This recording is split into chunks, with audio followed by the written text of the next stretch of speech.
Energy and Mineral Resources Minister Gwede Mantashe says he's in discussions with the Finance Minister about the composition of the fuel price in South Africa. As of Wednesday, inland motorists will pay 21 Rand and 46 cents for a litre of petrol, while their coastal counterparts will pay 20 Rand and 88 cents per litre. Mantashe was speaking to SABC News on the sidelines of the African Energy Indaba currently taking place in Cape Town. We're in discussion with the Minister of Finance, particularly maybe separating the insurance part for various issues like RALF and others. But the price of oil, if it goes over 100, we'll see it. It doesn't matter how we calculate it. And because our exchange currency is on the open market, it fluctuates depending on that pressure. That you cannot change unless you want to have a fixed rand-dollar exchange, which is not working in the real world. For more on the Africa Energy Indaba, we're going to cross to SABC News economics reporter Diabo Seto in Cape Town. A very good afternoon to Diabo. Take us through more of what's been taking place there. Well, a lot has happened since the last time we spoke. As you can remember that the Minister of Minerals and Energy, Mr. Gwede Mantashe, did speak particularly on the issue of fuel price, which I thought was quite important, given that tomorrow we're seeing an increase at the pumps of 146 inland, and of course coastally now they'll be paying 20 Rand 88. This is important because obviously it eats into the it goes deeper into the pockets of consumers, and all that we know that is linked to the high price of Brent crude oil that has been shooting up, coupled also with the rand-dollar exchange rate.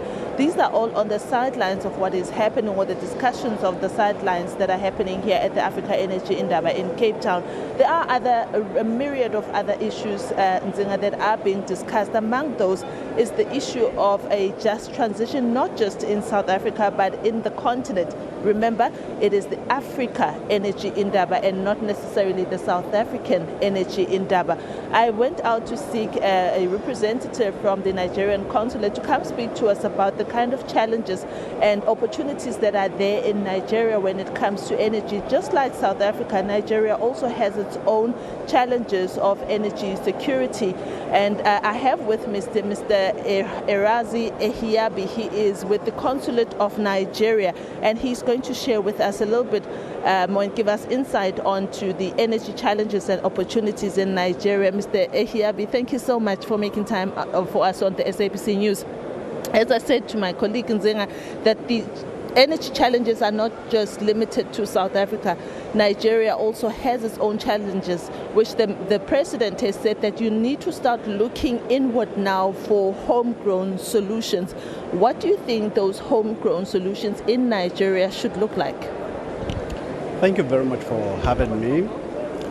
Part of the homegrown solution that we are looking at is having international investors who are possibly going to partner with Nigerian investors in the sector.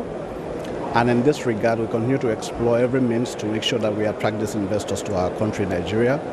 Because in 2015, the World Bank did say that there was a deficit for about 75 million Nigerians without electricity. And the government is doing everything within its power to shore up this and to bridge the gap so that energy power can reach out to these millions of Nigeria. And in this regard, a lot is taking place. We know about the Dangote refinery that is expected to start production or refining of product soonest, and other sectors. The government is also considering exploring the solar power, the wind for energy, and so on and so forth. So it is a whole gamut of efforts that the government is making, understanding the fact that energy, power is crucial to a whole lot of segment of the economy.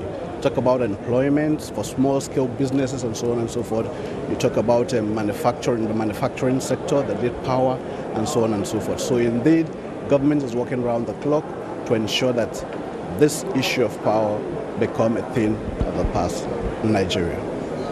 We are witnessing here in South Africa the impact of unreliability of energy and the impact it has on the economy as well as big and small businesses.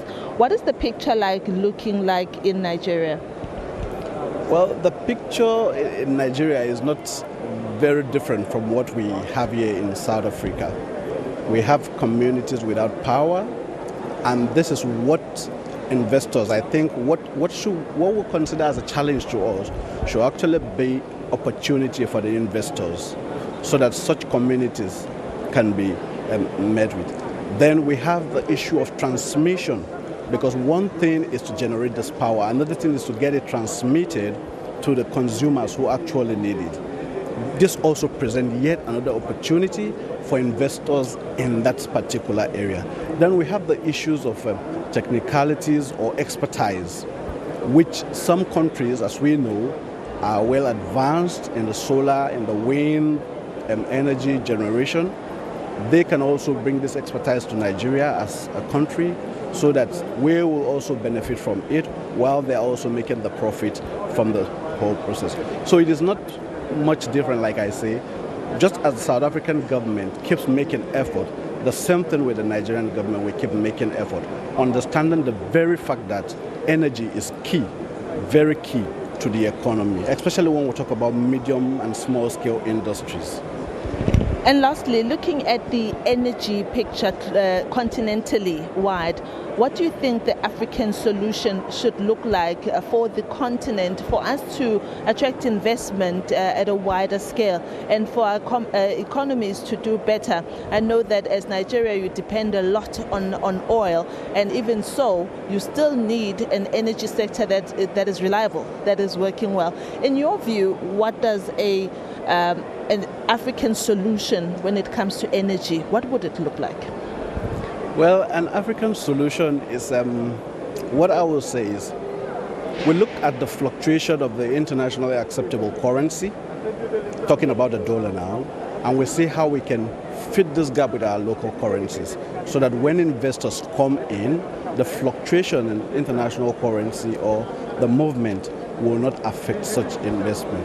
Then we can also do a peer review of some African countries that have done reasonably well in the energy sector, in the power sector, and see what experiences and lessons that countries that are yet to meet up with such expectation can draw from such countries. I think these are some of the ways where we can look inwards to see that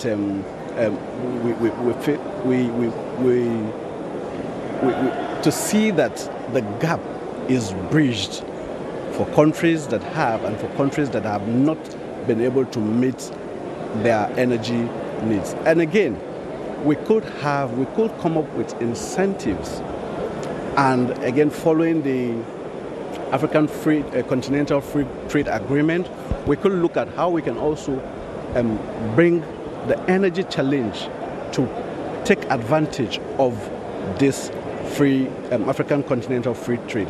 And we shouldn't also forget that in Nigeria, for instance, there's a trans-Saharan gas pipeline that extends from Nigeria to as far as Algeria.